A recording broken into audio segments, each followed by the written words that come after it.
আপনি কি বিপদে রয়েছেন, মুসিবতে রয়েছেন?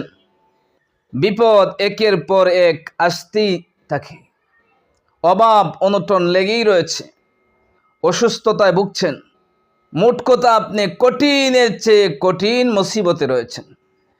এমন পরিস্থিতিতে এই কঠিন বিপদ মুসিবত থেকে উদ্ধার হওয়ার জন্য, মুক্তি পাওয়ার জন্য পবিত্র কুরআনুল কারীম এবং হাদিস শরীফের মকবুল এই দোয়াগুলি পাঠ করুন।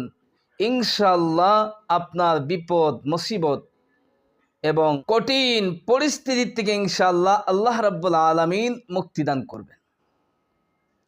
সর্বপ্রথম পবিত্র কুরআনুল কারীমের সূরাতুল আম্বিয়ার ৮৭ নম্বর আয়াতে বর্ণিত, এটা মকবুল দোয়া। আল্লাহর একজন পয়গম্বর কঠিন মুহূর্তে এই দোয়াটি পাঠ করেছিলেন। যেই কঠিন বিপদের সম্মুখীন পৃথিবীর আর কোনো ব্যক্তি ওনার আগেও হয়নি, ওনার পরেও হয়নি। দোয়াটি হচ্ছে লা ইলাহা ইল্লা আনতা সুবহানাকা ইন্নী কুনতু মিনাজ জালিমিন। ২ নম্বর, যেই আমলটি করবেন কঠিন বিপদ এবং মুসিবতের মুহূর্তে, সেটা হচ্ছে ইস্তেগফারের আমল।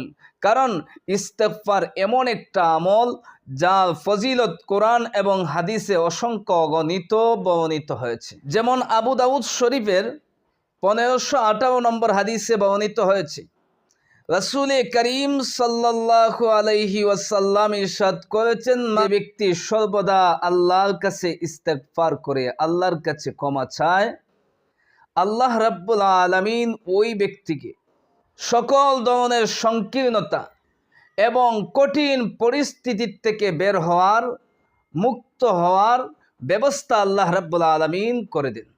৩ নম্বর, জীবনের চরম সংকট, অস্থিরতা, অভাব অনটন, বিপদ মুসিবতের মুহূর্তে যেই আমলটা বেশি বেশি করা দরকার, সেটা হচ্ছে রাসূল করিম সাল্লাল্লাহু আলাইহি ওয়াসাল্লামের উপর বেশি বেশি করে দরুদ পাঠ করা।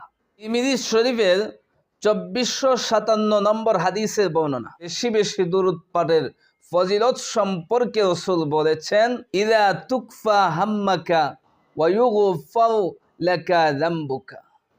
রাসূল বলেছেন, দরুদ শরীফ বেশি বেশি করে পাঠ করো, কেননা এই দরুদের মাধ্যমে আল্লাহ রাব্বুল তোমার সমস্ত পেরেশানিকে দূর করে দিবেন এবং সমস্ত গুনাহকে আল্লাহ তাআলা মাফ করে দিবেন।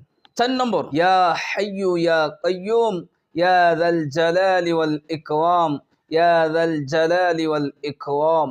এই আমলটা বেশি বেশি করে পাঠ করবেন। কারণ ইয়া হাইয়ু ইয়া কাইয়ুম ইয়া যাল জালালি ওয়াল ইকরাম এটা হচ্ছে ইসমুল আযম। আর